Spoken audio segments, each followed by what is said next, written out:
avec Biden, hein. Le merveilleux Hunter Biden, c'est le citoyen au-dessus de tout soupçon, son fils, on va pas revenir sur Burisma, l'Ukraine, la Chine, etc. On a suivi effectivement avec ce qui se passe avec ce fusil à un coup dont vous parliez. Et aujourd'hui, en fait, il y a deux choses. Clémence le rappelait, l'élection du Sénat en Géorgie, parce que l'équilibre entre républicains et démocrates va jouer, mais surtout, le 6 janvier, c'est-à-dire demain. Demain, je rappelle, demain, les enveloppes des grands électeurs vont être ouvertes devant le Congrès, c'est-à-dire la Chambre des représentants et le Sénat. Le Congrès va se statuer, Il va y avoir des listes très nombreuses, et puis il y a, je le rappelle, le meeting monstre, enfin on verra combien de gens viennent à Washington pour soutenir Donald Trump. Donc, Charles Gave, faisons un peu le scénario, disons, hanté, comme on dit, de cet événement. D'abord, qu'est-ce qui va se passer sur le plan constitutionnel? On sait qu'il y a 6 États qui sont, on en a parlé ensemble, qui ont arrêté, vous l'avez dit, la première fois dans l'histoire, à 3h du matin, on a arrêté le décompte électoral. Mais pas le nombre de voix, parce que quand on a repris, il y avait plein de voix qui étaient arrivées d'un seul coup. Voilà. Avec Dominion, avec les machines à voter, faites en Chine, passé par le Francfort, etc. Alors, où en est-on aujourd'hui, Charles Gave? Si vous voulez, il se passe un phénomène extraordinaire, c'est que, dans le fond, il y a une question très importante qui se passe aux États-Unis, c'est y a-t-il eu fraude dans un certain nombre d'endroits ou pas? C'est quand même une question qui me semble essentielle pour qu'une démocratie fonctionne. Il faut quand même qu'il y ait une certaine vérité du vote. Qu'il y ait des loupés parfois ici ou là, c'est normal. Mais là, il semble bien qu'il y ait eu quelque chose d'un peu plus que ça. Or, ça n'a intéressé personne. Ce qu'il y a d'extraordinaire, ça n'a pas intéressé la presse. La presse, silence. Un silence circulé, il n'y a rien à voir. Et je parle de toute la presse des États-Unis, mais également de la presse en France, qui nous fait croire que dans le fond, monsieur Trump, qui, en essayant de savoir s'il y a eu des fraudes contre lui, ne fait que son devoir, puisqu'il a juré de faire respecter la Constitution. Donc, encore une fois, si vous voulez, il est dans son droit le plus strict. Et donc, il n'y a pas à dire que c'est un mauvais perdant ou n'importe quoi. S'il est un mauvais perdant, on jugera. Juste un mot, Charles Gave. Comment vous avez apprécié le fait que la presse du monde entier, en tout cas, les 3 quarts, ont considéré que Biden était élu dès le 3 novembre? Dès le 3 novembre. Alors, c'est pas du tout le cas, puisque c'est le 6 décembre, c'est le 6 janvier, au moment où on ouvre les enveloppes, que le président est désigné. Est effectivement élu. Donc, ça, c'est la première des choses. La deuxième des choses qui m'a énormément surpris dans tout ça, je dois dire, c'est que M. Trump, en 4 ans de présidence, n'a jamais réussi à reprendre le contrôle de son ministère de la Justice. C'est-à-dire que, normalement, quand quelque chose comme ça, d'aussi gros se passe, le ministère de la Justice devrait être en première ligne pour faire les enquêtes. Je signale que le FBI dépend du ministère de la Justice. Donc, faut le rappeler. Il faut le rappeler. Donc, si vous voulez, ils auraient pu envoyer le FBI pour faire des enquêtes, etc. Rien. Oui, il n'y a eu aucune enquête du FBI. Aucune enquête du FBI, aucune enquête de la justice, mais rien. Donc, Trump s'est retrouvé, si j'ose dire, avec Giuliani. Et Flynn, et le général Flynn. Le général Flynn, on se disait, il a pas les troupes qu'il faut.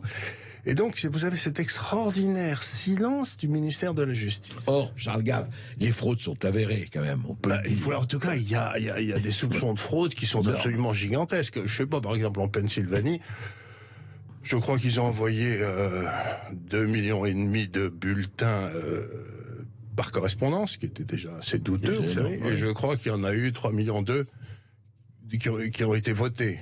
Donc, si vous voulez, comme ne peuvent être votés que ceux qui ont été envoyés au départ, il y a soupçon qu'il y en a quelques-uns qui sont apparus comme ça, de façon tout à fait extraordinaire. Ça mériterait un audit. Enfin, je sais pas.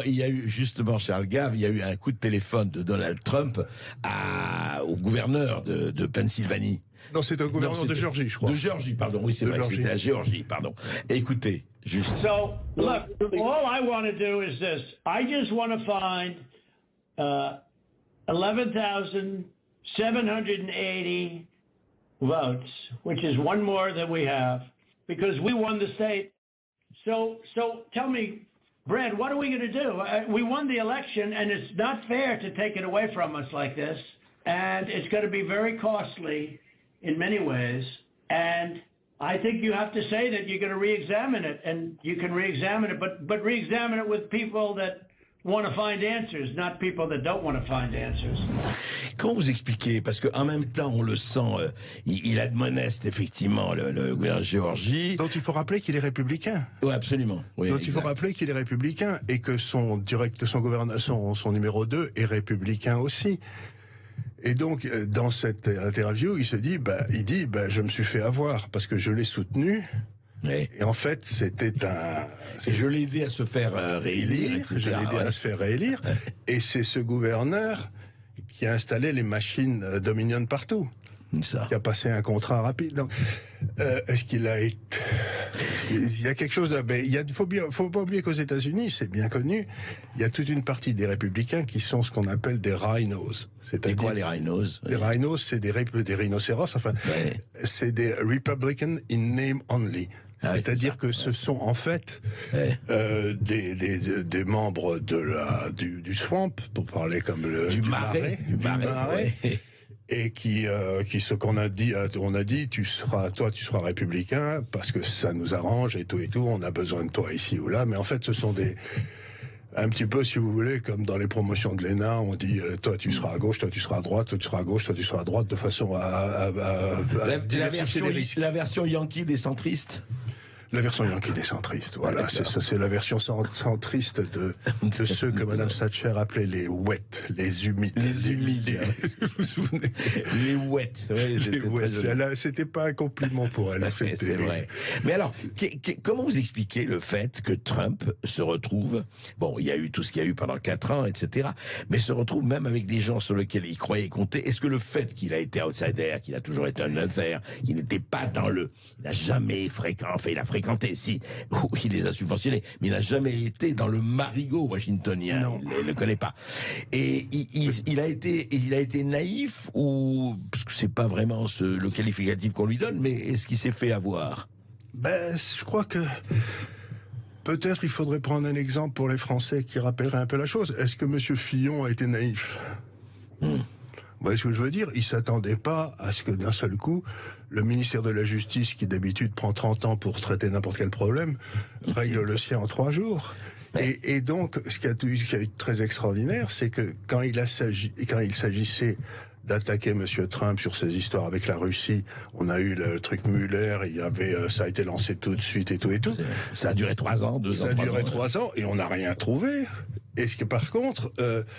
Monsieur Barr, qui était le ministre de la Justice, qui me semblait un honnête homme, mais je peux me tromper, a nommé un procureur spécial qui s'appelle Monsieur Durham, qui au bout de 600 jours n'a toujours rien sorti sur le complot qui avait eu lieu justement pour se débarrasser de Trump avec le truc de la Russie. Donc il est assez étonnant de voir que la justice est extraordinairement rapide quand il s'agit d'attaquer M. Trump et extraordinairement lente quand il s'agit d'attaquer ceux qui dans le fond ont lancé la vendetta contre lui, quoi. Il faut quand même se souvenir que le premier jour de l'élection de la présidence de Trump, le 20 janvier 2016, il y avait un grand papier dans le 17, pardon. Il y avait un grand papier dans le Washington Post, le grand journal, etc., qui disait que Trump devait être impeached. Oui. Le jour même, pendant qu'il prononçait son discours, déjà, il y avait des gens qui voulaient l'impeach. Washington Post était déjà... On se retrouve déjà aux aguets. On se retrouve avec une petite pause. Et n'oubliez pas seulement ce numéro de téléphone, 0826 300 300, parce que vous aurez la parole à partir de 13h, 13h15. Vous pourrez revenir sur tous ces sujets, notamment ces fichiers de renseignement élargis avec la publication de ces 3 décrets hier. Et puis, voilà, la saga américaine. On vous attend aussi sur ce sujet tout de suite. Sud Radio Berkov dans tous ses états. André Berkov dans tous ses états et toujours avec son invité Charles Gave pour parler de la saga américaine. Alors Charles Gave, on va faire un exercice de politique fiction, mais c'est un exercice intéressant parce que c'est à quelques jours près. D'abord, c'est à 1 jour près pour demain. Alors demain, décrivez-nous, qu'est-ce qui va se passer? Alors, il y a la manifestation, on verra bien, la manifestation populaire. Il paraît que ça vient de toutes les États-Unis pour Trump, ce sera à Washington. Mais parlons parlons un peu de cet extraordinaire dédale et labyrinthe constitutionnel dont l'Amérique a le secret. Et donc, et si je comprends bien, les grands électeurs, qui ont déjà voté le 14 décembre, Oui. donc il y a les enveloppes qui ont été envoyées par le gouverneur, c'est Voilà. ça. Et ces enveloppes par le gouverneur de chaque État. De chaque État. De chaque État. Et donc ça arrive aussi bien en même temps. Alors, est-ce que la Chambre des représentants, ils sont réunis en congrès? Ils sont réunis en congrès. C'est ça, tous les deux, Tous les deux. représentants et Sénat. et sénateurs. Sous la présidence de Pence. De la médaille de Mike Pence, le vice-président. Bien, on ouvre les enveloppes. Et qu'est-ce qui se passe à ce moment-là? Alors, c'est là où ça devient intéressant, c'est que vous avez toute une série d'États où le gouverneur est démocrate, comme par exemple la Pennsylvanie, mais où les chambres locales, c'est-à-dire le Parlement et le Sénat Oui. locaux, Les représentants, le Sénat locaux, oui. sont républicains. D'accord. Donc, ce qu'a fait le gouverneur, c'est dès que les résultats officiels de l'élection ont été sortis, il a pris donc les démocrates qui voteront Pour Biden. pour Biden. Mais les locaux disent, attendez une seconde, nous, on n'a pas accepté cette élection puisqu'il y a sans doute eu des fraudes, etc. Et ça concerne 6 États, je Et le ça rappelle. concerne 6 États. Et c'est-à-dire que dans ce cas-là, Biden n'est absolument pas élu. Enfin, je veux dire, c'est... Et donc, il y aura des enveloppes concurrentes. Envoyés par les sénateurs locaux et les Et représentants les locaux. représentants locaux. D'accord. Et donc, à ce moment-là, conflit qui, en principe, dans la Constitution américaine, constitutionnellement, ce sont les sénateurs locaux et les représentants locaux qui ont le devoir d'élire les... donc là, il y a eu une espèce de coup de force du gouverneur en disant, on le fait passer en vitesse puisque c'est... Et celui qui arbitre le conflit, c'est Pence, qui est le vice-président. C'est lui qui arbitre le conflit constitutionnellement. Et c'est ça, qui dit, ouais. je reconnais cette liste ou je reconnais celle-là. Et donc on peut dire qu'aujourd'hui, Pence est sans doute l'homme le plus important du monde parce qu'il va décider, en son âme et conscience, de qui doit être le prochain président des États-Unis. Et alors, pour autant, pour ce que vous en connaissez, Charles Gave, qui est Pence? Alors Pence, je connais bien son frère. Hein. Ouais. Je connais bien son frère, qui m'a parlé de son frère, bien sûr. Et quand il vient à Paris, on dîne ensemble. Il m'avait invité à parler dans une conférence qu'il avait organisée, donc je le connais bien. Et les Pence sont une famille extraordinairement chrétienne, extraordinairement catholique. Mais Oui. De conviction très fort, très solide, etc.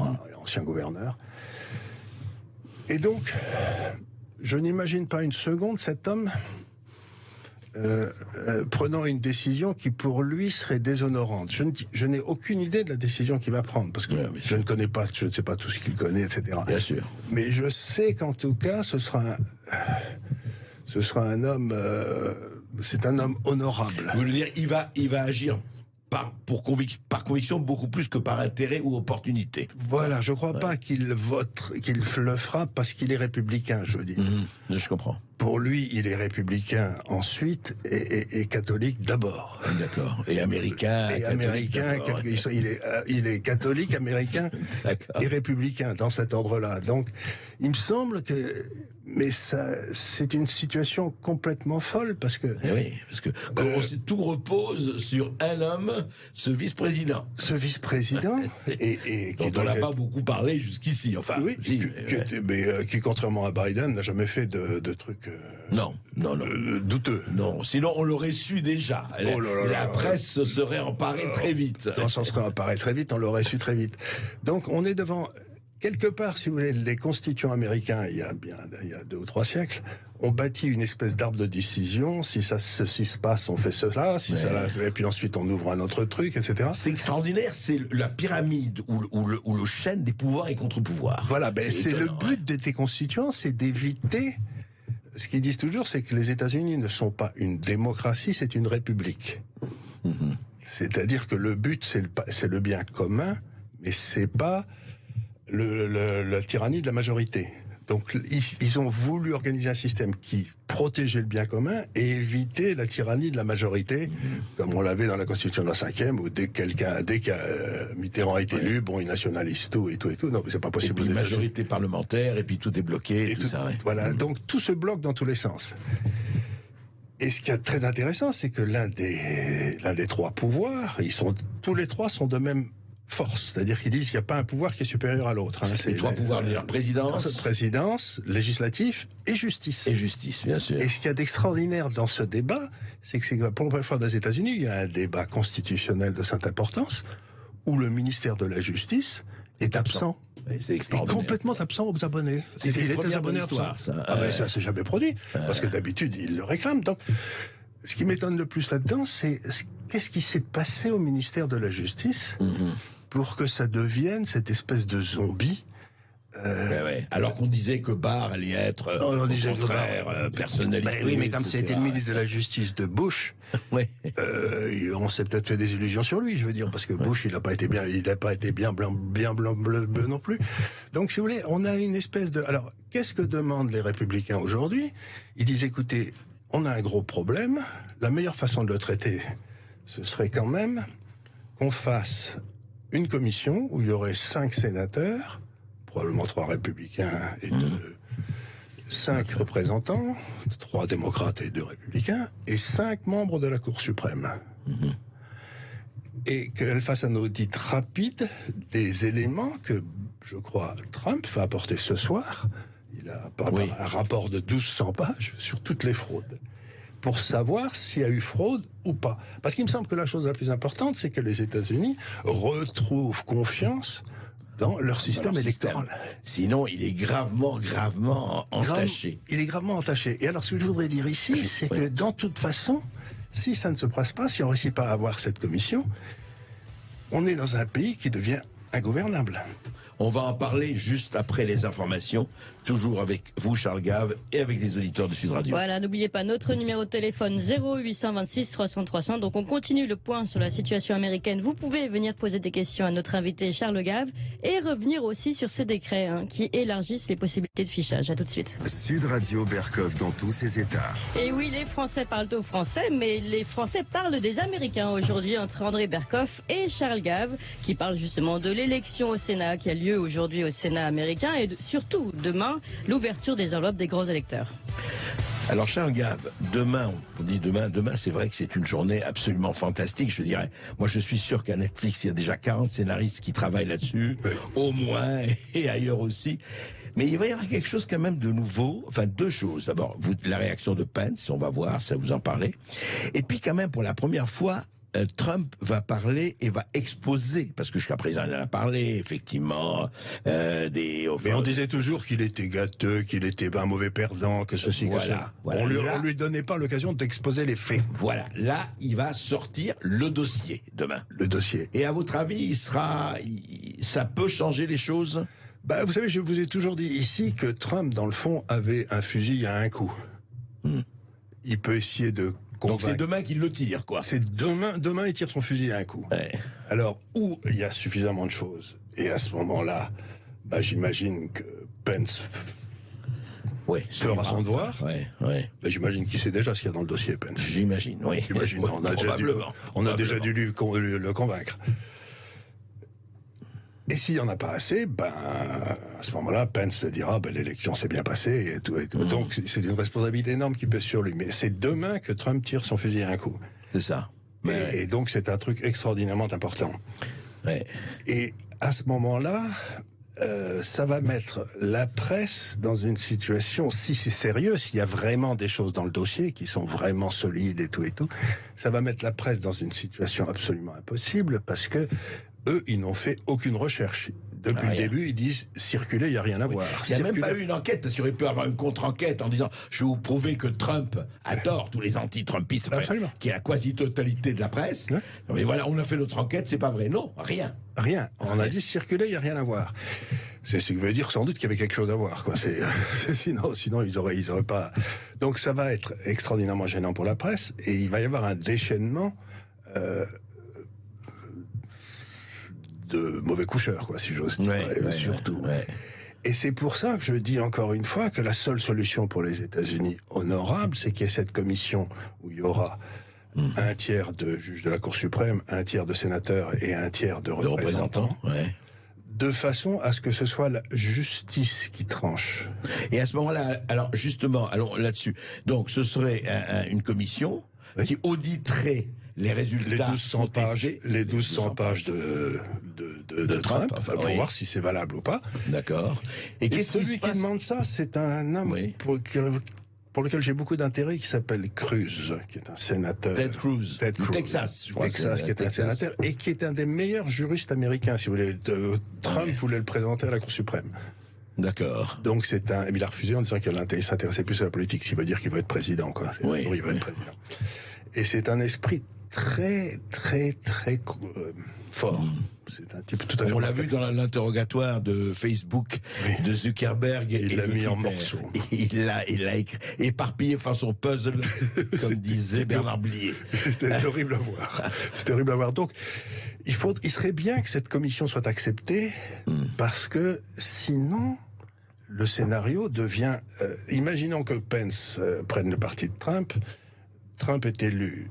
Mais vous imaginez la fureur. Je ne sais pas si vous vous souvenez, quand la Cour suprême avait dû choisir entre Gore et Bush, les traces que ça a laissées dans l'imaginaire populaire, etc. Donc, et là, avec ce qu'il y a eu dans les manifestations un peu partout, les Black Lives, etc. Donc, il serait bien que de la justice revienne comme le troisième pouvoir et prenne la décision d'accepter et de faire son devoir. Mais c'est-à-dire, juste un mot là-dessus pour terminer avant qu'on ait nos auditeurs, Charles Gave. Mettons que cette commission se passe. On dit voilà, il y a les 10 jours, etc. Et ensuite elle rend un avis. Voilà. Et cet avis, tout le monde accepte. C'est ça. Et cet avis est accepté par tout le monde. Fini. C'est ça. Mais il ne peut pas être refusé par Pelosi ou les démocrates. Ils peuvent être refusés, mais non, à partir du moment où il y a une commission, et que cette commission où il y aura où les deux partis seront représentés et tout, il me semble que c'est ce que proposent les Républicains, ce que propose Ted Cruz, cette idée d'une commission, qui a déjà été le cas, je crois, dans les années 1870. Il y avait déjà eu une commission comme ça qui avait arbitré.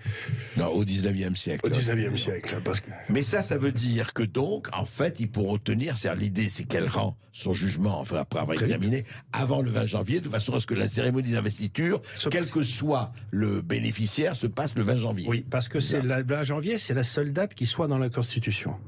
Toutes les autres, la seule. Le 6 janvier, pas dans la Constitution. 14 décembre, le 14 décembre, ni le moment de l'élection, tout ça, c'est des trucs qui viennent de la coutume. D'accord. Là, c'est dans la Constitution. Donc, ce que j'essaye de dire, c'est qu'il faudrait trouver une façon aux États-Unis pour qu'ils retrouvent le chemin du dialogue. Oui, parce que... Alors, sinon, qu'est-ce qui se passe? Alors, finissons notre première politique fiction, cher Charles Gave, à supposer que, mettons, Biden passe. Voilà, on a reconnu, les fraudes, non, sont pas avérées, Biden passe, Qu'est-ce qui se passe chez les démocrates? Parce qu'on sent déjà que ça boue chez les démocrates. Et qu'est-ce qui se passe chez les républicains, dans ce cas? D'abord, Biden a deux énormes handicaps. Le premier, c'est qu'il est gâteux. Il est atteint d'Alzheimer, tout le monde le sait. Donc il va être remplacé très vite. Donc il n'a aucune... si j'ose dire, c'est déjà un lame duck, comme vous savez, c'est déjà un type dont on sait qu'il ne va pas durer, quoi. Donc personne va se...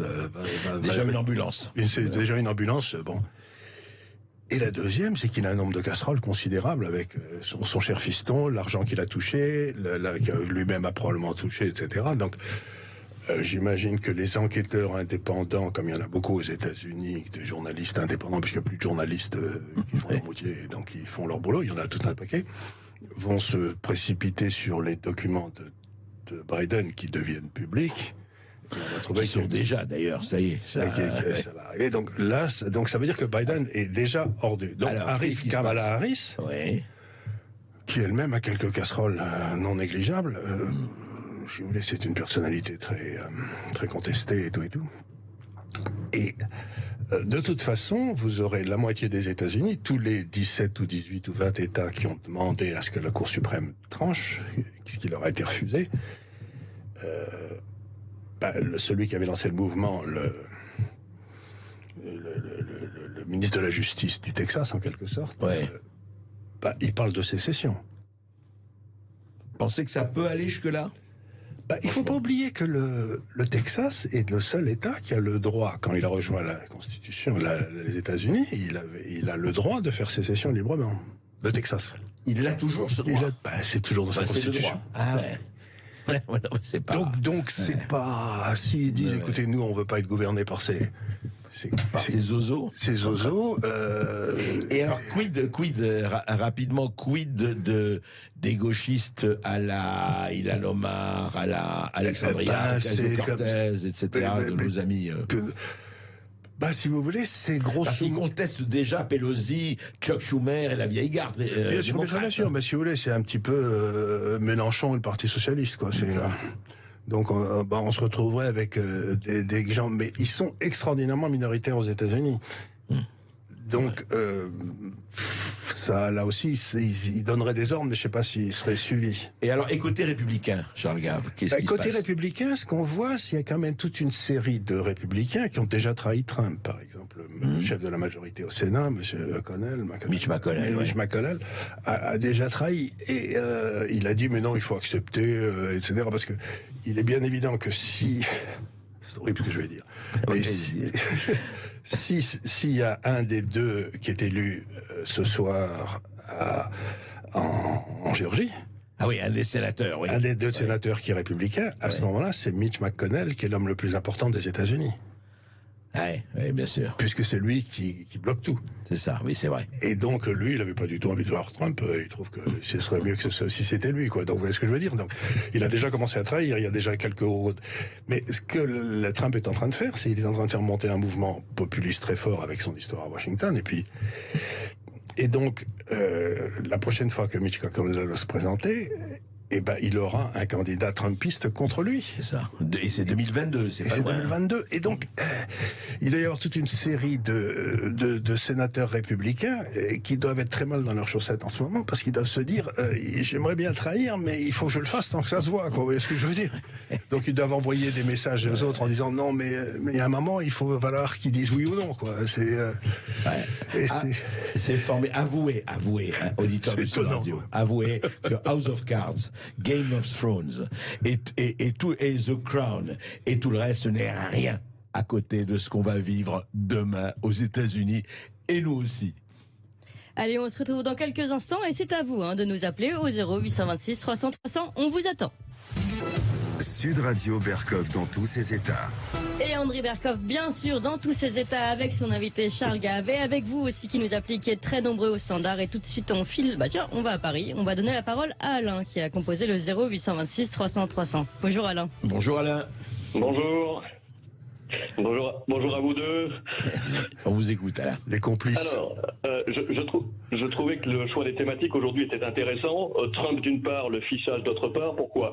Parce qu'en réalité, ce sont les deux facettes d'une guerre qui est en train de se profiler pour le XXIe siècle. La guerre du mondialisme contre les souverainismes. Trump est le caillou dans la chaussure des mondialistes. Le fichage des opinions et plus globalement le fichage des populations en général est l'outil phare utilisé par les mondialistes pour faire triompher leur vision. Vous parliez du fichage des opinions, il faut parler également du passeport vert Covid qui va permettre de ficher les vaccinés et encore au-dessus, ce grand projet ID 2020 financé par Bill Gates qui a pour but de permettre à toute l'humanité de prouver son humanité, son identité, je veux dire, indépendamment de papiers d'identité, etc. Il y a toutes sortes d'expériences et d'études qui ont été menées par la Fondation Gates dans ce sens-là, notamment sur des SDF dans une ville des États-Unis qui leur permet en fait de centraliser sur un cloud leurs informations médicales, etc. Le but, c'est quoi? En fait, en gros, pourquoi le mondialisme essayer de triompher, c'est que dans 20, 30, 40 ans, il y a une grande partie de la population qui ne servira plus à rien. Elle aurait été remplacée par l'intelligence artificielle et il va falloir gérer tout ça. Et c'est pour ça en fait que le mondialisme à l'heure actuelle, son désir, c'est de ficher et de contrôler le plus possible les populations parce que dans 20, 30, 40 ans, il y aura un chaos social probablement extrêmement important. Et pour le comprendre, il suffit de lire un livre extrêmement intéressant qui s'appelle Homo Deus, une brève histoire du futur de l'économiste israélien Harari, qui explique qui parle des dieux et des inutiles et qui explique qu'une grande partie de la population mondiale deviendra inutile. Et dans ce processus-là de contrôle croissant des populations, il y a Trump. Et Trump c'est le casse-couille qu'on invite à la fête et qui fout le bordel. Et tous les moyens sont bons pour le faire disparaître, y compris des fraudes dont on a bien compris qu'elles sont avérées. C'est un secret de polichinelle, tout le monde le sait, et dont on peut se poser la question, et c'est la question que j'aimerais poser à Charles Gave, quid de l'Europe, quid de la France, quid de Seattle et de Dominion. On sait que le vote électronique a déjà été utilisé pour le vote des étrangers, et également pour les élections prud'homales. Qu'est-ce que ça préfigure pour l'avenir de nos démocraties en Europe? Très bien, Alain Charles Gave va vous répondre. Eh bien, écoutez, je crois que pour l'Europe et la France, pour l'Europe et la France, mais je crois que les machines ont été utilisées en Italie déjà pour se débarrasser de Berlusconi. Hein. C'est des rumeurs qui courent, mais enfin, bien entendu, je n'y prête aucun crédit. Mais la réalité, c'est que je crois, sans vouloir rejoindre toutes vos analyses, que nous sommes en train d'arriver à l'échec patent de la démocratie représentative. C'est-à-dire que la démocratie représentative a été inventée au 18e en Angleterre parce qu'il fallait une semaine pour aller d'Édimbourg à Londres. Donc vous élisiez un gars que vous aimiez bien, etc. Mais aujourd'hui, la classe politique représentative est devenue complètement achetée par les groupes de pression, les lobbies, etc. Et que, contrairement à ce que pensent la plupart des gens, il ne faut pas envoyer plus de pouvoir vers le haut, il faut renvoyer le pouvoir vers le bas. C'est-à-dire que la solution à tous ces problèmes, elle existe en Suisse. C'est le référendum d'initiative populaire, que les décisions soient prises par les gens et non pas par des gens. Parce que les gens qui maintenant les représentent ont été, pour parler franchement, achetés. Si vous voulez, toute la classe politique française est achetée. Toute la classe politique. Est-ce que c'est pas une généralisation de là, Charles Gave? Il y a quelques gars en besogne. Il y a quelques gars qui continuent à faire leur boulot honnêtement, de députés, de sénateurs, etc. Mais je ne sais pas si vous avez remarqué, dans l'atteinte qu'on avons subie à nos libertés fondamentales, le Parlement et le Sénat se sont pas illustrés par leur révolte. C'est le moins qu'on puisse dire. On nous a marché dessus.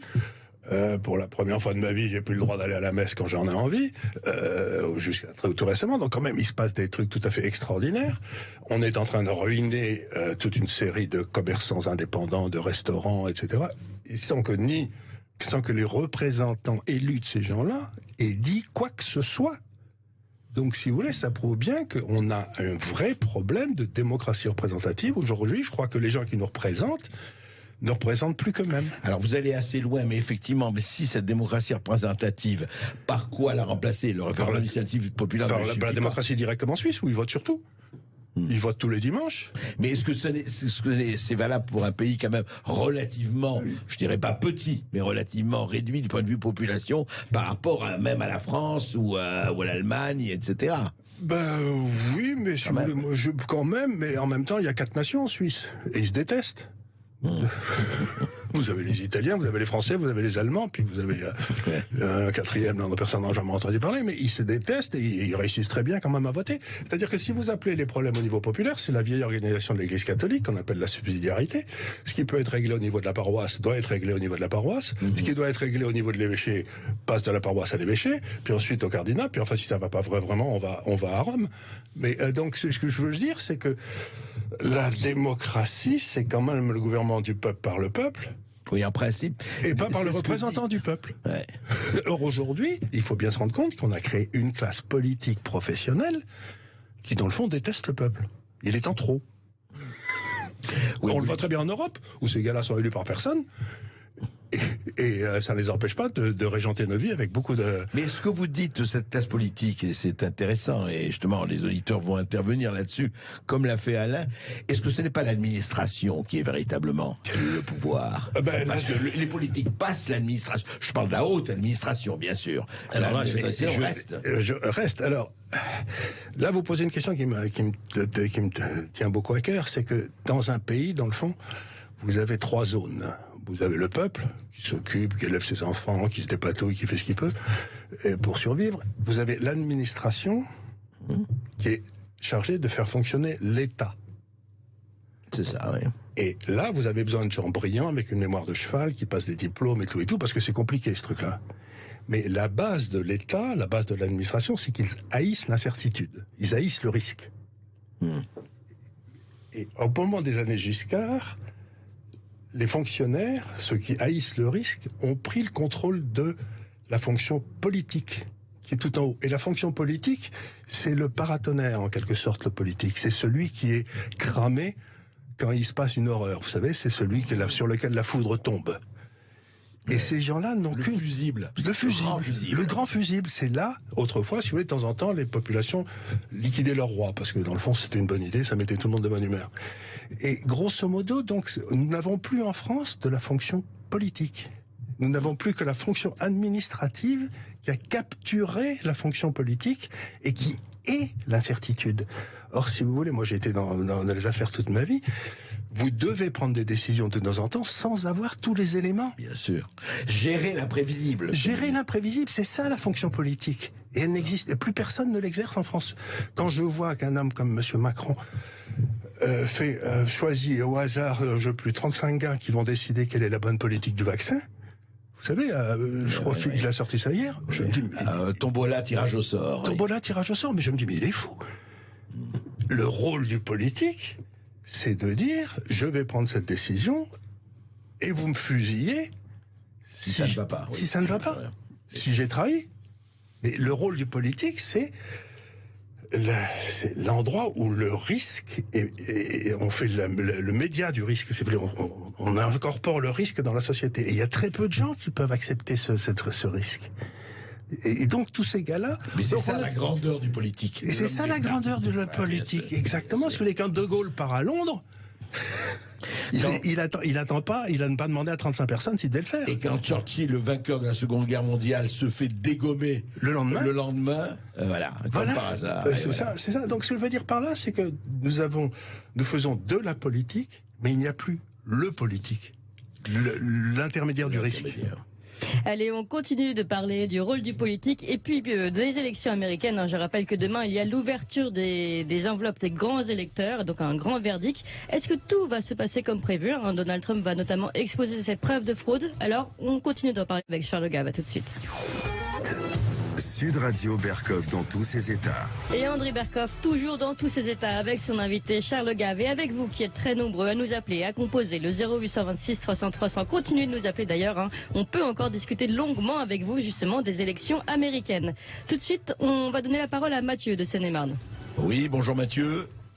Oui, bonjour André, bonjour Charles. Bonjour. Mes meilleurs vœux pour commencer, pour cette nouvelle année. À vous aussi.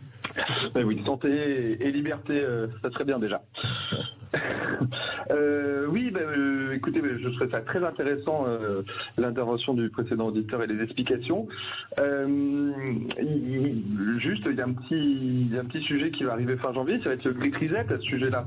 Quand on parle de mondialisme, etc., il y a vraiment le World Forum économique avec un rapport de 200 pages qui donne vraiment Vous parlez de Davos et de Klaus Schwab et du Grand Reset, c'est ça? Oui.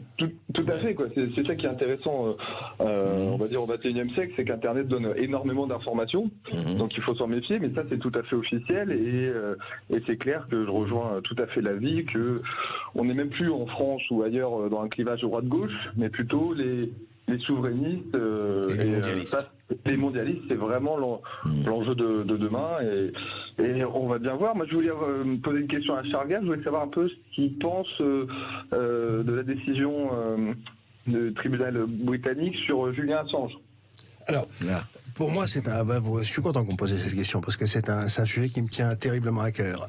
Assange, à mon avis, c'est celui qui sauve l'honneur des journalistes dans le monde entier parce que il a risqué sa vie pour apporter des informations à la population sur les saloperies que faisait leur haute administration, leur État, leurs services secrets, etc. Donc pour moi, c'est l'équivalent de ce que devraient faire les journalistes, le quatrième pouvoir. C'est Albert Londres du XXIe siècle. Voilà, le gars qui n'a pas peur d'aller et de mettre sa vie en jeu. Vous voyez ce que je veux dire? C'est le skin in the game, comme dirait Nassim Taleb. Tout à fait. Et je suis très content de cette décision de la justice britannique, parce que qu'on le veuille ou non, si la justice britannique avait permis l'extradition d'un citoyen, je crois qu'il est australien, qui, à partir de l'Angleterre, a dit des saloperies des vérités, sur ce qui se passait dans le service secret américain et tout, ça veut dire que le journalisme devient impossible. Parce que quelle est exactement l'autorité juridique que les États-Unis ont pour réclamer l'extradition d'Assange? Il n'est pas citoyen américain. Absolument. Il n'a rien fait d'illégal, à ma connaissance. Et donc, si les autorités britanniques avaient permis l'extradition de cet homme, c'est exactement comme c'est de livrer un opposant à une dictature, à le renvoyer à la dictature, quoi. C'est exactement ça. C'est exactement ça. Donc, je suis très content que les Anglais retrouvent un peu, et c'est peut-être aussi parce qu'ils sont en train d'abandonner l'Europe, leur force de démocratie, de protéger celui qui dit la vérité. Et je trouve ça très bien. Je suis enchanté. Allez, on retourne au standard. On va donner la parole à Olivier qui nous appelle de l'Essonne. Bonjour Olivier. Oui, bonjour Olivier. Bonjour Olivier, bonjour Charles, bonjour André. Tout d'abord, mes meilleurs vœux à tous les deux également. Et à vous aussi, Olivier, merci. Vous êtes tous les deux les abeilles qui m'apportez le miel de mon plaisir intellectuel. Vous, André, chaque jour, et vous, Charles, sur l'Institut des Libertés. Et vous recevez des gens intéressants comme Charles Prats, Oberton et compagnie, et on sent que vous œuvrez dans le même sens. Alors ma question s'adresse à Charles Gave, qui est quelque part un petit peu notre Trump français. Et j'aimerais savoir, Charles, à quel moment vous allez aider les Français, les hommes francs, les hommes libres, c'est ce que veut dire français, rappelons-le, à revenir à leur liberté. Et est-ce que vous allez sortir de l'ombre pour essayer d'entrer dans l'arène politique? Et croyez-moi, on va être nombreux derrière vous. Charles. J'ai 77 balais, je pète la forme, c'est pas ça la question. Vous n'êtes pas pire que Biden, Je suis plus jeune que Jared, et je suis pas gâteux, enfin pas à ma connaissance. Marquez qu'on se rend compte jamais quand tu es gâteux.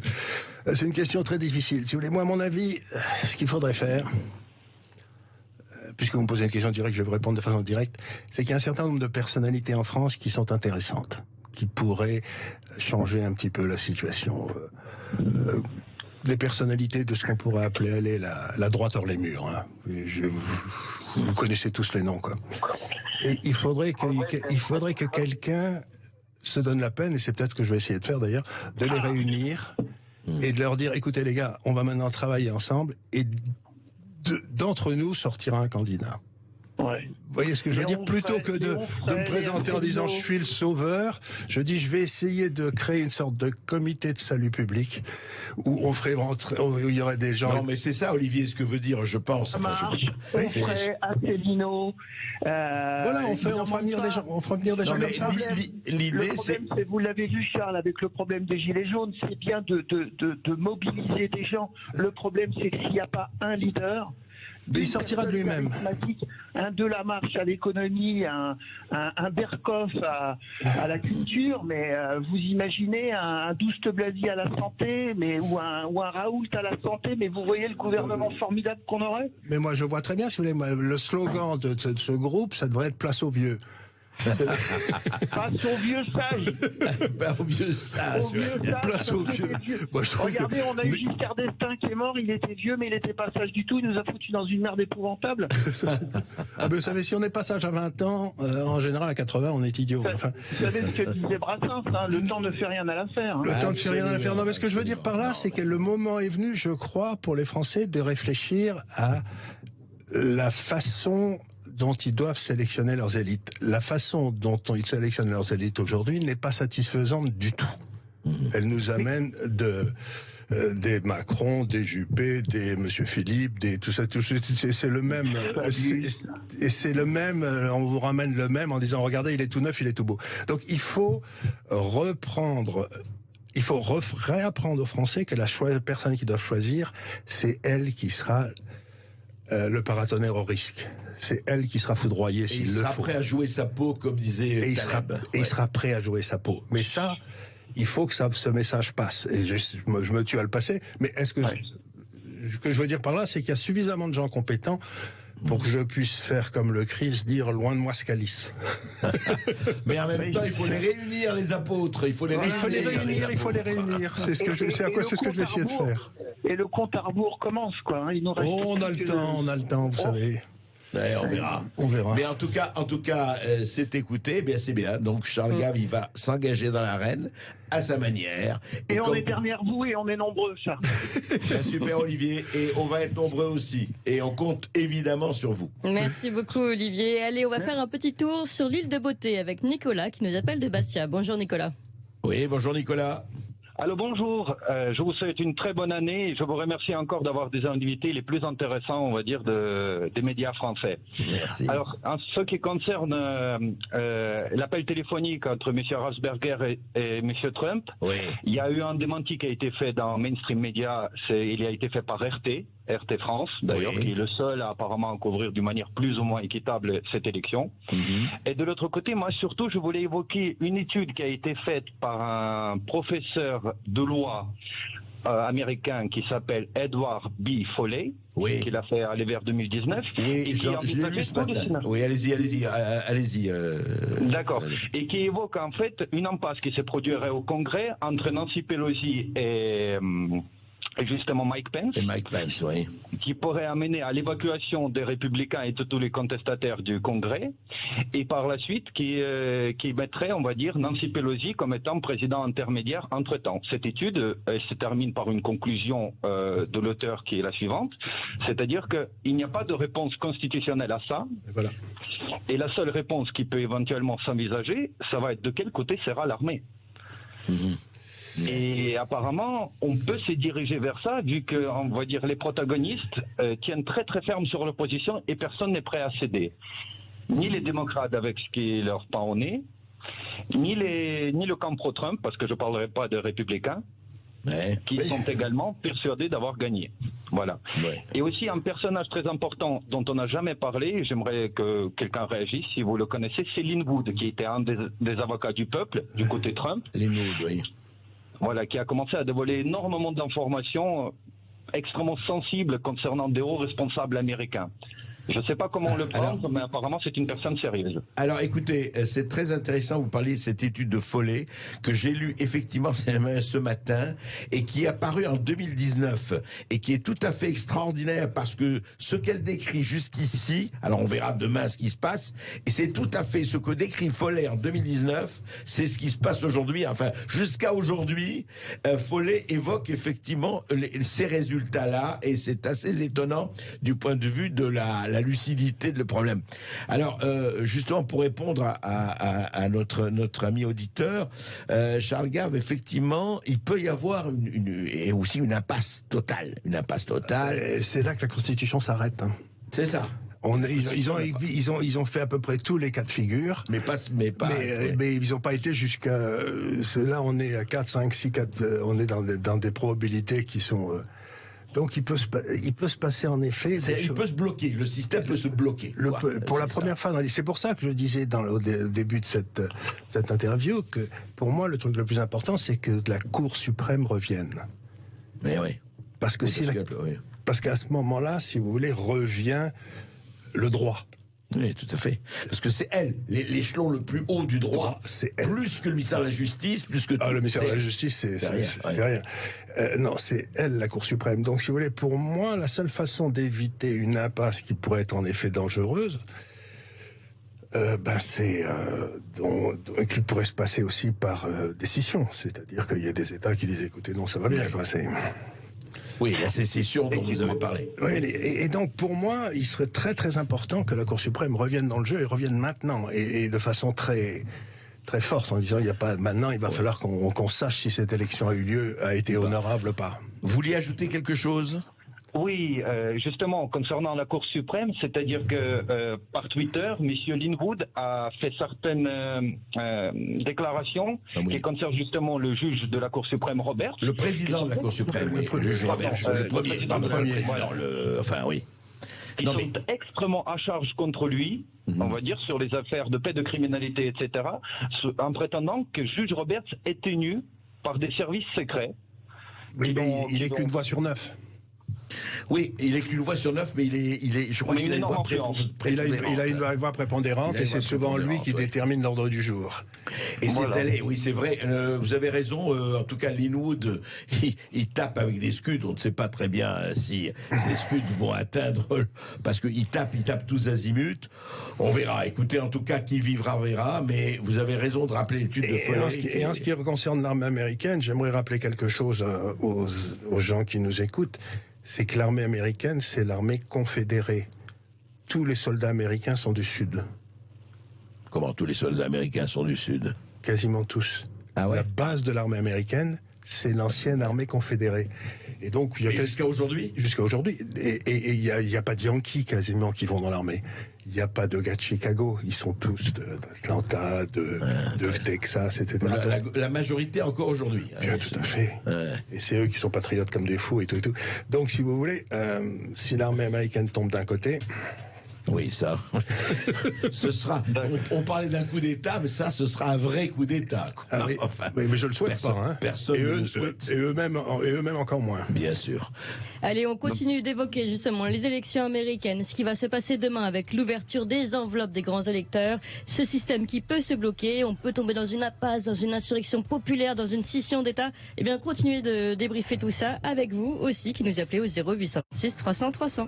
Sud Radio Berkov dans tous ses états. Et les carottes ne sont pas encore cuites sur justement ces élections américaines. Hein. On saura tout demain. Et vous continuez aussi, vous, de nous appeler aujourd'hui à Sud Radio et de poser des questions à André Berkoff et à notre invité Charles Gave. Tout de suite, on va à Clermont-Ferrand. On va donner la parole à Nicolas. Bonjour Nicolas. Oui, bonjour Nicolas. Oui, bonjour. On vous écoute Nicolas.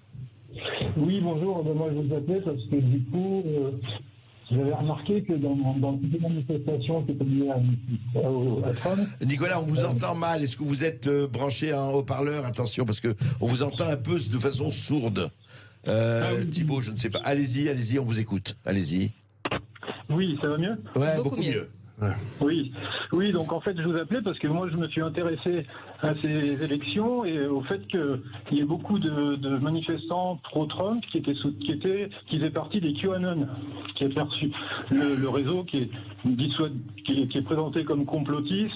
Et qui soutiendrait Trump et que Trump soutient apparemment aussi. Ouais. Donc du coup moi je me suis intéressé à tout ça. Enfin je me suis intéressé. J'ai voulu aller voir ce qu'il racontait. Ouais. Et en fait tout ce qu'il raconte ça se produit.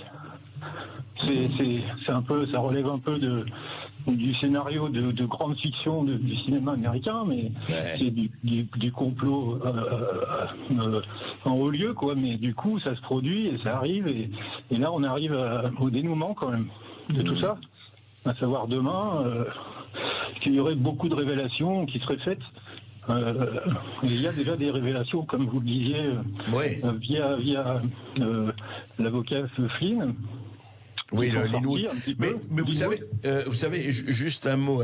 Moi, je crois qu'il n'est même pas besoin, parce que moi, ce qui m'embête dans le mot complotiste et que je déteste les complots, c'est que dès que quelqu'un a question à quelque chose, il devient complotiste. C'est-à-dire pour la pensée dominante, évidemment, quand vous posez des questions, ce qui est d'ailleurs le rôle d'un journaliste, enfin, je crois, c'est de poser des questions d'abord et d'y répondre, ça devient complotiste. Moi, je crois qu'aujourd'hui, la situation, elle est assez claire. Hein. Il y a vraiment une opposition extrêmement forte et justement pour la première fois c'est posé. Pourquoi? Parce que vous avez un Trump qui ne veut pas concéder la défaite. Ce qui est intéressant, qu'on soit pro ou anti-Trump ou etc., la vérité sur le pouvoir va aller jusqu'au bout cette fois-ci. En tout cas, elle ira loin. Je ne dirais pas que... Mais au moins, on va en savoir beaucoup plus que ce qu'on en sait d'habitude, ce qui est déjà énorme. Charles, je suis tout à fait d'accord. Ce qui est... encore une fois, les États-Unis ont essayé de monter un système où il y a des contre-pouvoirs. Mais ces contre-pouvoirs ne fonctionnent que si le département de la justice reste indépendant. La justice reste indépendante. Or, ce qui s'est passé dans les années Obama, c'est que la justice a été complètement capturée par les démocrates. Et donc, pour moi, le drame des États-Unis aujourd'hui, c'est que l'arbitre de ce genre de conflit entre l'exécutif et le législatif, c'est le judiciaire, c'est la justice. Et cette fois-ci, la justice est aux abonnés absents. Et c'est de là d'où vient la crise. C'est la prise de contrôle par une partie du politique de la justice. Et quand la justice devient politique, elle cesse d'être la justice. Et c'est ça qui me fait peur, si vous voulez. C'est qu'aujourd'hui, je sens bien que la justice ne veut pas faire son boulot. Mais alors, justement, si on revient, Charles Gard, parce que c'est pas... Revenons un peu sur la France, hein. On est notre pays. Là, on peut dire aujourd'hui que le système de la séparation des pouvoirs fonctionne à plein gaz. Et je dis ça un peu avec ironie, mais enfin, c'est extraordinaire, parce qu'aujourd'hui, on a l'impression qu'il n'y a plus que l'exécutif. Enfin, j'exagère à peine, mais c'était la volonté de De Gaulle. La Constitution de la 5e est une constitution bonapartiste, dans laquelle l'exécutif est prédominant. Alors que la Constitution américaine, les 3 pouvoirs sont égaux.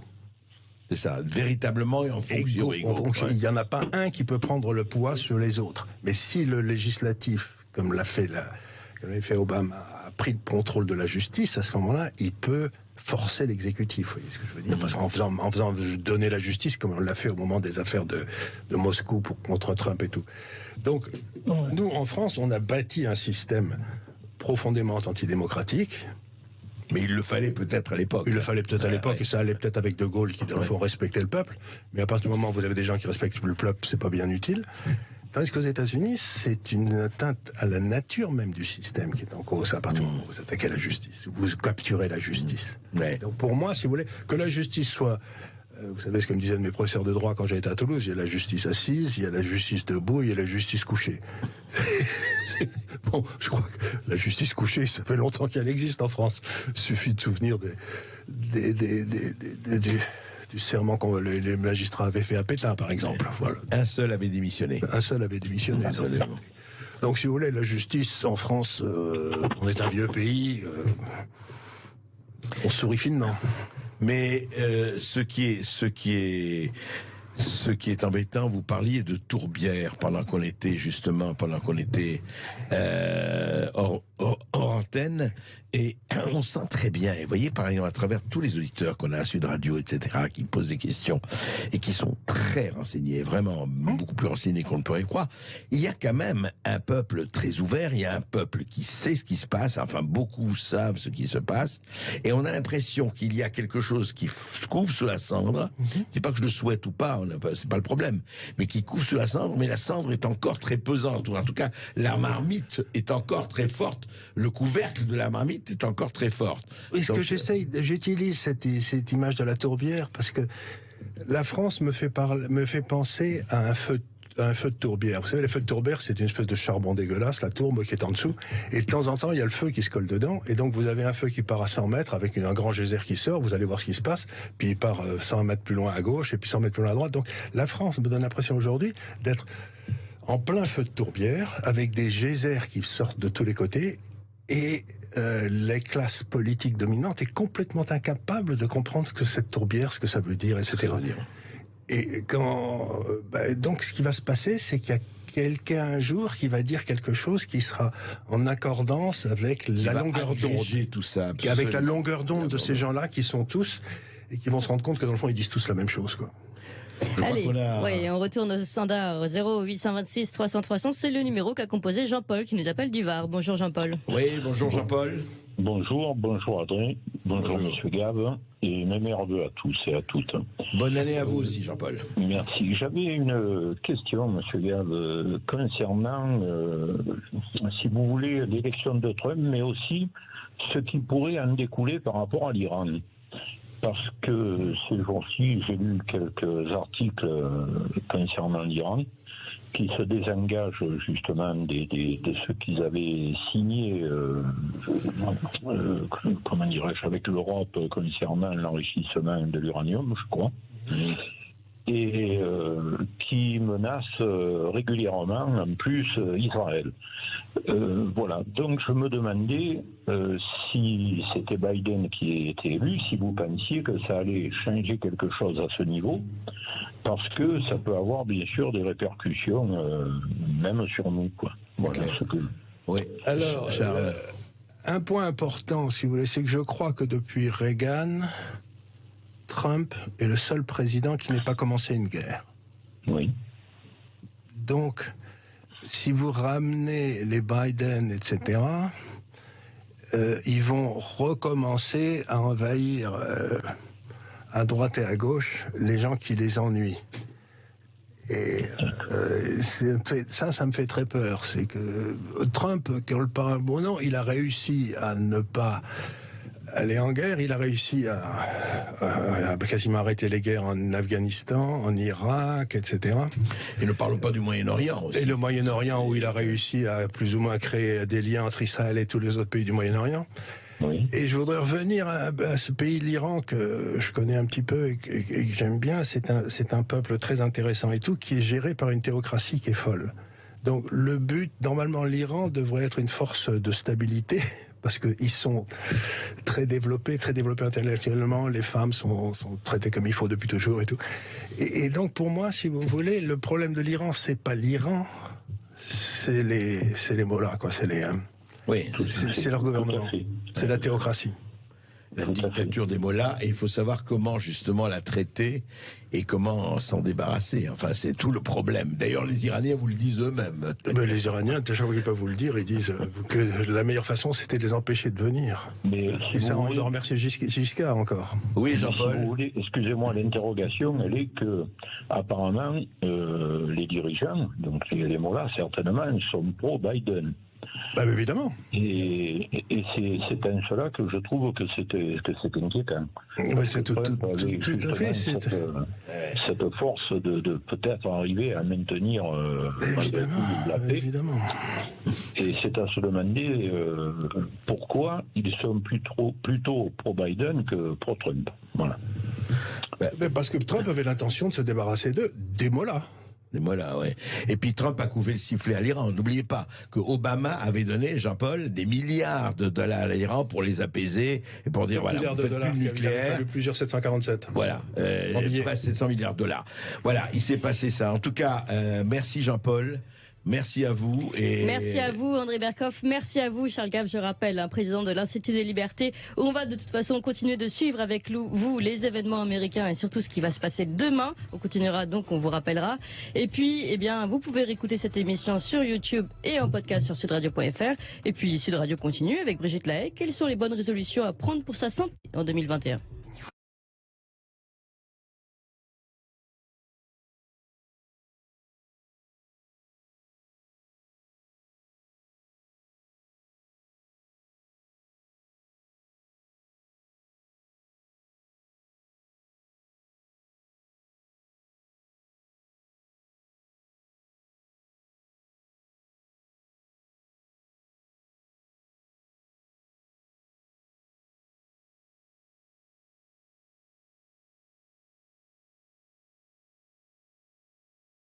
Contre les Blancs dans la publicité, par Richard Hauck. Le marketing de masse des relations interraciales, en particulier entre femmes blanches et hommes noirs, est devenu si agressif que même les gens les moins observateurs ont commencé à le remarquer.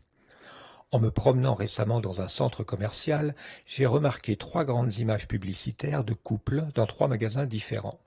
2 sur 3 étaient des couples interraciaux, représentant une femme blanche et un homme noir. Le 3e couple était blanc. C'était étrange parce que dans la ville où je me trouvais, les blancs constituaient environ 97% de la population et les noirs moins de 2%. Je me suis demandé si le but de cette publicité, valorisant la diversité, était d'améliorer les ventes ou bien de conditionner le public en suggérant une image progressiste du couple homme noir, femme blanche. Sur la seule base des images véhiculées par notre culture, on pourrait croire que plus de la moitié des relations de couple sont interraciales. Si une personne ignorant tout des États-Unis ou de l'Europe voyait nos publicités à la télévision, dans les magazines, sur les panneaux d'affichage et les vitrines, elle pourrait supposer qu'il n'y a pratiquement aucun couple blanc classique. La combinaison femme blanche, homme noir est sans conteste le couple métis le plus couramment représenté dans la publicité. Pourquoi ? J'ai d'abord réfléchi à la probabilité que le ratio de 2 publicités interraciales sur 3 dans le centre commercial où je me trouvais était une simple coïncidence. Entre les hommes et les femmes, blancs, noirs, hispaniques, asiatiques et autres, il existe 25 combinaisons de couples possibles. Si la diversité dans la publicité visait vraiment à attirer le plus grand nombre de clients, montrer une telle proportion de femmes blanches avec des hommes noirs est une stratégie commerciale très étrange. Pour focaliser à ce point le message sur une combinaison particulière tout en ignorant les autres, il doit y avoir un autre objectif que la vente de marchandises. Il existe un corpus de recherche très intéressant sur les relations et les mariages interraciaux. Il n'est en aucun cas exhaustif, mais nous pouvons synthétiser les données disponibles pour former une vision précise de ces relations. En 2012, l'Institut Pew Research a mené une vaste étude sur les mariages interraciaux, qui fournit une quantité considérable de données. Depuis 1980, le pourcentage total de mariages interraciaux est passé de 3,2% à 8,4%. Parmi les nouveaux mariages, le taux est passé de 6,7% à 15,1%. En 2010, les mariages interraciaux les plus courants étaient blancs hispaniques, à proportion de 43,3%, et les moins courants étaient les mariages blancs-noirs qui constituent 11,9% des mariages interraciaux. Bien sûr, toutes les relations interraciales ne sont pas des mariages, mais nous pouvons raisonnablement utiliser ces données sur le mariage pour extrapoler sur les relations de couple au sens large. En 2010, les Blancs, en moyenne, étaient les moins susceptibles de se marier en dehors de leur race. Moins de 10% des Blancs contractent des mariages interraciaux, tandis que les Hispaniques, les Noirs et les Asiatiques sont 2 à 3 fois plus susceptibles de contracter de tels mariages. Une étude sur plus de 2 millions d'interactions sur des sites de rencontres en ligne révèle des différences notables de préférence selon les groupes raciaux. Les femmes blanches répondent le plus fréquemment aux hommes blancs et le moins fréquemment aux hommes noirs. À la lumière de ces données, il est d'autant plus étrange que la combinaison d'une femme blanche avec un homme noir soit si fréquente dans la publicité. Une étude de 2015 a examiné la situation des femmes ayant eu des enfants avec des hommes noirs, et les résultats sont stupéfiants. Actuellement, 70% des enfants noirs sont nés hors mariage, mais lorsque la mère est blanche et le père noir, le taux grimpe à 97%. 97% de ces mères ont déclaré que le père ne faisait pas partie de la vie de l'enfant. 98% des mères blanches étudiées ont déclaré que le père noir ne soutenait pas financièrement leurs enfants. Et 97% de ces femmes utilisaient l'aide sociale pour subvenir à leurs besoins et à ceux de leurs enfants. La grande majorité des femmes blanches qui ont des enfants avec des hommes noirs vivent bien en dessous du seuil de pauvreté. Seulement 10% des femmes qui ont des enfants avec des hommes noirs hors mariage finissent par se marier. Dans une étude de 2013 sur les violences conjugales menée auprès d'environ 10 000 personnes, les auteurs ont émis l'hypothèse que les couples interraciaux connaissent des niveaux de violence plus élevés que les couples intraraciaux. Ils ont constaté que par rapport aux couples blancs, les couples noirs et les couples interraciaux connaissent des niveaux statistiquement plus élevés de violence conjugale. Le Centre national pour la prévention et le contrôle des blessures estime que la violence conjugale coûte environ 4,1 milliards de dollars par an en soins médicaux et de santé mentale.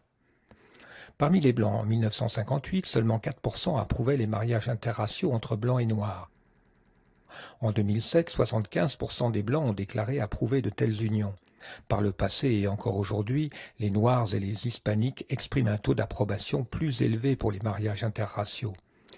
Selon une étude de Pew Research de 2011, 40% des Blancs, 51% des Noirs et 48% des Hispaniques pensent que, si davantage de personnes racialement différentes se marient, c'est une évolution positive pour la société.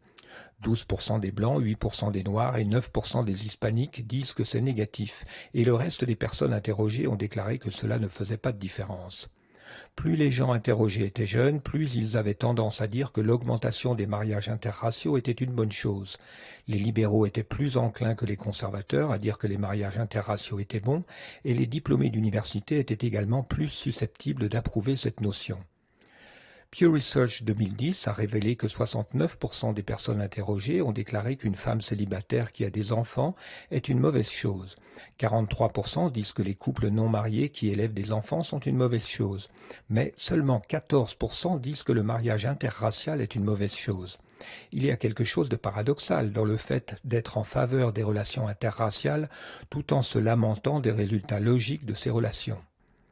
Les dernières découvertes de Pew Research et de Gallup indiquent que la majorité des citoyens américains approuvent les mariages et les relations interraciales. Bien qu'il s'agisse généralement d'enquêtes anonymes, une étude de scans cérébraux suggère qu'un biais de désirabilité sociale entre en jeu dans leurs réponses. Le biais de désirabilité sociale est la tendance qu'ont les participants à un sondage ou à une enquête à répondre aux questions socialement litigieuses d'une manière socialement acceptable, même lorsque les enquêtes sont anonymes. Une étude de 2017 dans le journal de psychologie sociale expérimentale a examiné l'activité de la partie du cerveau nommée insula lorsque les participants ont vu des images de couples interraciaux par rapport à des couples de même race. On a montré que l'activité de l'insula est liée aux émotions de dégoût ou d'aversion. Par conséquent, cette activité est considérée comme un marqueur fiable du dégoût et de l'aversion. L'étude a révélé une différence statistique significative dans l'activité de l'insula des participants selon qu'ils regardent des couples de même race ou des couples interraciaux. Malgré qu'une minorité seulement des participants déclare explicitement qu'ils n'approuvent pas les unions ou mariages interraciaux, une vue d'ensemble des électroencéphalogrammes raconte une autre histoire. Cette étude a également utilisé une tâche d'association implicite pour mesurer les temps de réponse des participants à la catégorisation des couples interraciaux et des couples de même race avec soit une silhouette d'humain, soit une silhouette d'animal. Les participants ont été placés dans deux conditions, l'une amorcée avec des images dégoûtantes, l'autre avec des images positives. Les chercheurs ont constaté que tous les participants présentaient un biais implicite les conduisant à faire correspondre des couples interraciaux avec des animaux, et le choix était plus rapide après un conditionnement par des images dégoûtantes, ce qui montre un biais implicite plus important contre les couples interraciaux. Il y avait à la fois une réaction neuronale de dégoût et une réaction implicite de dégoût envers les couples interraciaux. Nous savons maintenant que les Blancs sont les moins susceptibles de se marier en dehors de leur race. Nous savons que lorsque les femmes blanches se marient en dehors de leur race, elles sont plus susceptibles d'être maltraitées, de devenir mères célibataires et de vivre dans la pauvreté. Nous savons que malgré l'acceptation feinte, les Blancs manifestent une réponse de dégoût légitime aux relations interraciales. Nous savons également que malgré le bombardement de diversité dans les films, la télévision et dans les publicités, les couples de même race restent de loin les plus courants. Alors, quel est le but de cette propagande flagrante ? David Vinjamuri pose la question dans le magazine Forbes. Quel est l'avantage d'une plus grande variété de genres, d'origine ethnique et de présence sexuelle représentée dans les médias et la publicité ? Pour le dire simplement, nous sommes plus susceptibles de nous identifier à quelqu'un qui nous ressemble. Michel Castillo, pour CNBC, suggère que les Américains veulent encore plus de diversité dans les publicités et elle cite une enquête menée auprès de 2000 personnes où 66% déclarent que la diversité dans la publicité est un facteur à prendre en compte lors de l'achat d'un produit. Ce sont au mieux des excuses. Nous n'avons toujours pas répondu à la question de savoir pourquoi nous voyons l'union particulière des femmes blanches avec des hommes noirs maintes et maintes fois. Je ne crois pas une seconde que la publicité interraciale, sous le prétexte de la diversité, concerne la vente de vêtements, de lessive ou de céréales. C'est de la propagande de bout en bout. Le but est de présenter une vision du monde déformée, d'humilier, de se moquer et de conditionner. Les hommes blancs sont la dernière force de résistance contre l'occupation d'une élite hostile. Ce n'est pas pour mieux vendre des marchandises que les femmes blanches sont exposées avec des hommes non blancs.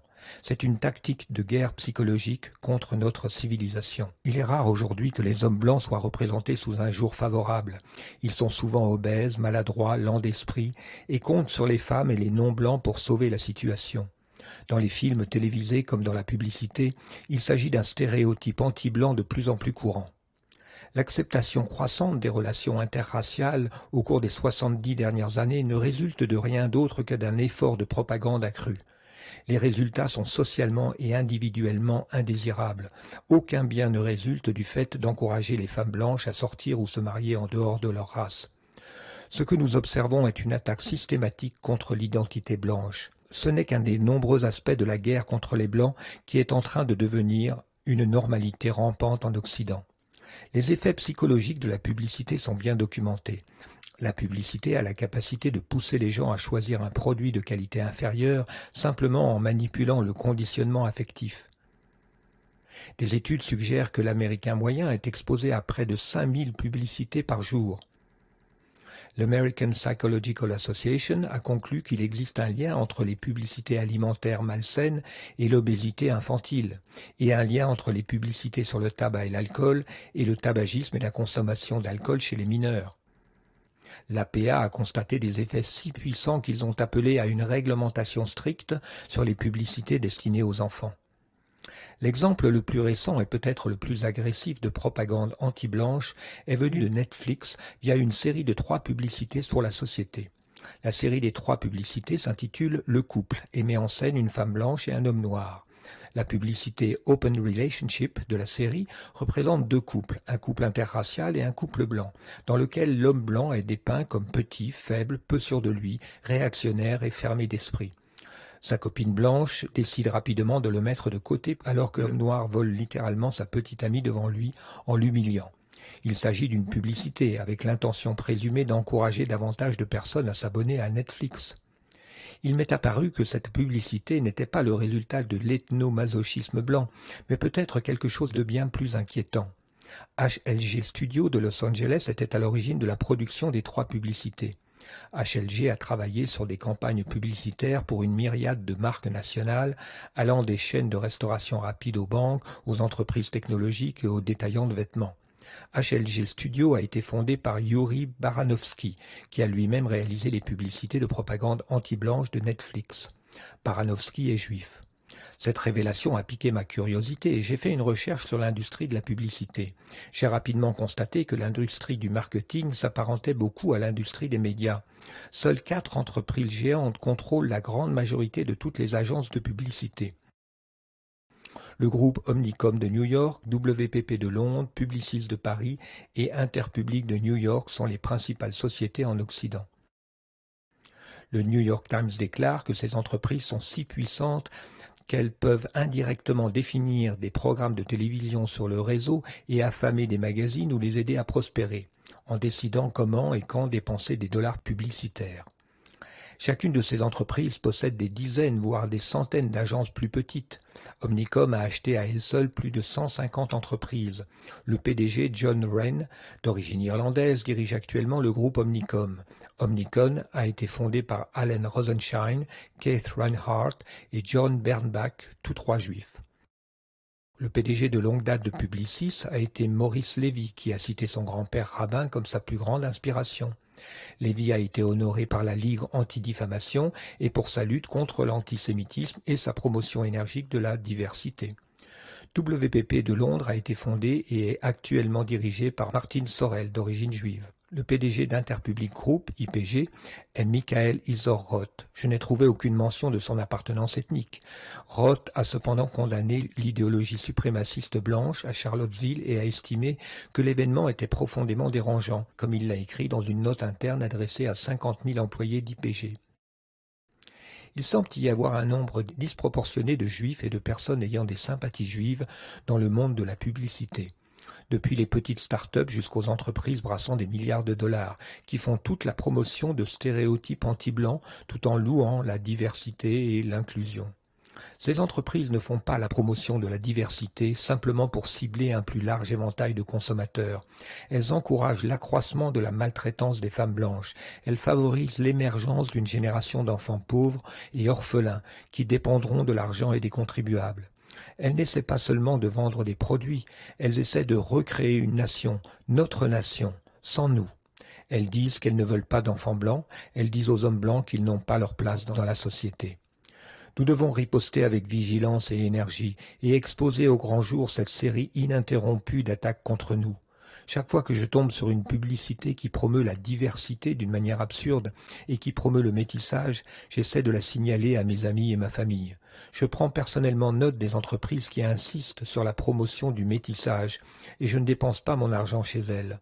Si elles veulent des consommateurs diversifiés, elles peuvent les avoir.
manifestation de sécurité.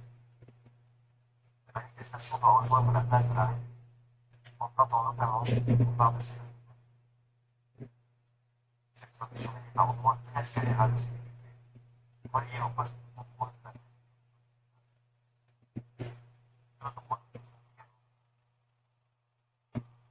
à 15 heures, alors que le cortège s'élance, on dénombre selon les sources policières 3 000 membres de force de l'ordre, dont 5 000 manifestants.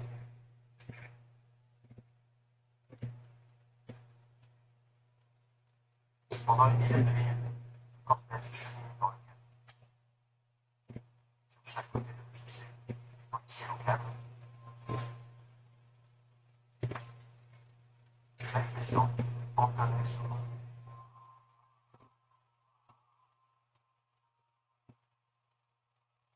C'est à 15h13 que la police intervient pour la première fois.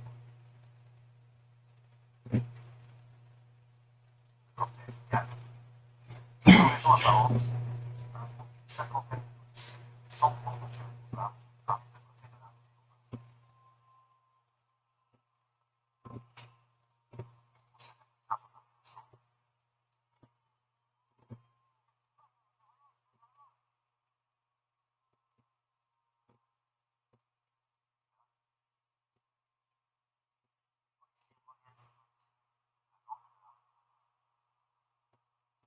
Dans le cortège, c'est la convention.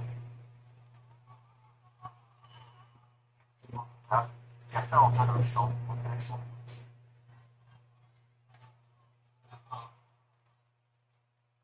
Qui passe. La tension semble être redescendue dans le cortège. Quelques secondes plus tard, le même groupe de policiers charge à nouveau.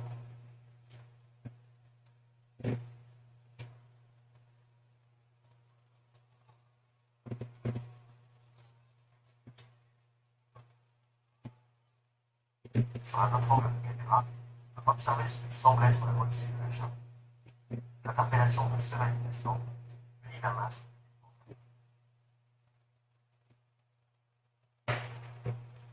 Deux agents s'élancent, suivis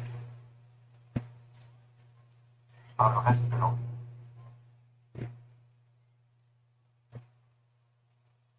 Le cortège est violemment repoussé. Des coups de matraque donnés. Les policiers font aussi usage du gaz lacrymogen. On distingue aussi sur les images l'interpellation d'une femme portant un gilet jaune.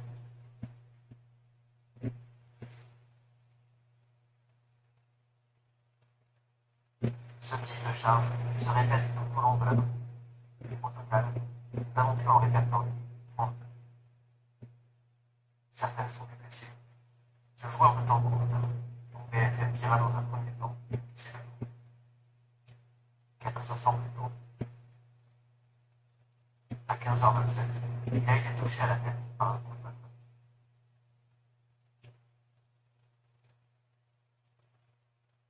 Une dizaine de minutes plus tard, à 15h30, à nouveau, le cortège est calme.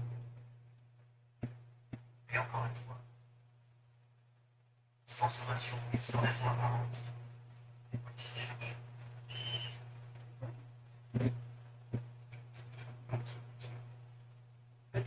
C'est celui-là, ça.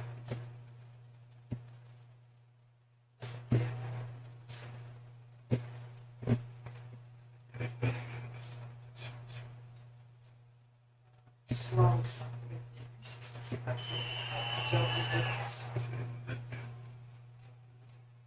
Ça, c'est ce qui s'est passé ici. Ça, c'était la manif de la loi sécurité globale des violences virtuelles. Ça, c'était une manif qui finit automatiquement. Ce qui est beau, c'est que je viens juste d'écrire, ça a l'air aussi facile de rentrer au Capitole américain que téléviser l'industrie aussi nationale.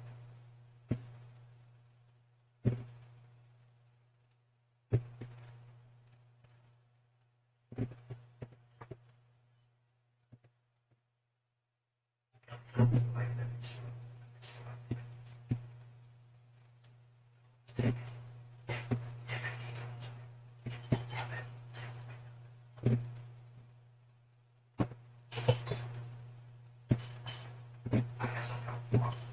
que la nuit s'est déjà changée plein de fois, son terrain de son c'est la première dégradation hier.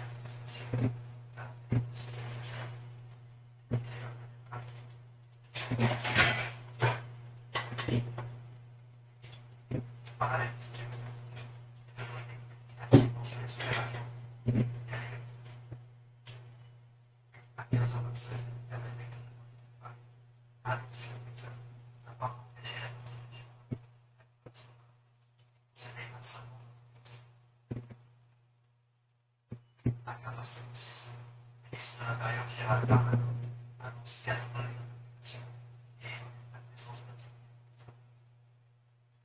motive. C'est ce récit des événements. En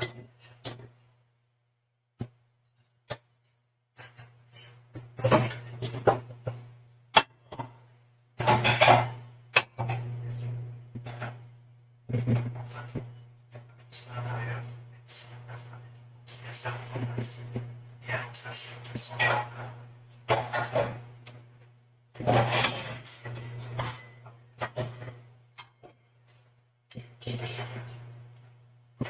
Sur les 140 personnes.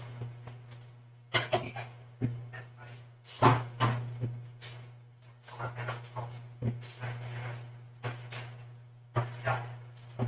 la responsable. Marqué, sans la moitié de ça me rappelle. Responsable.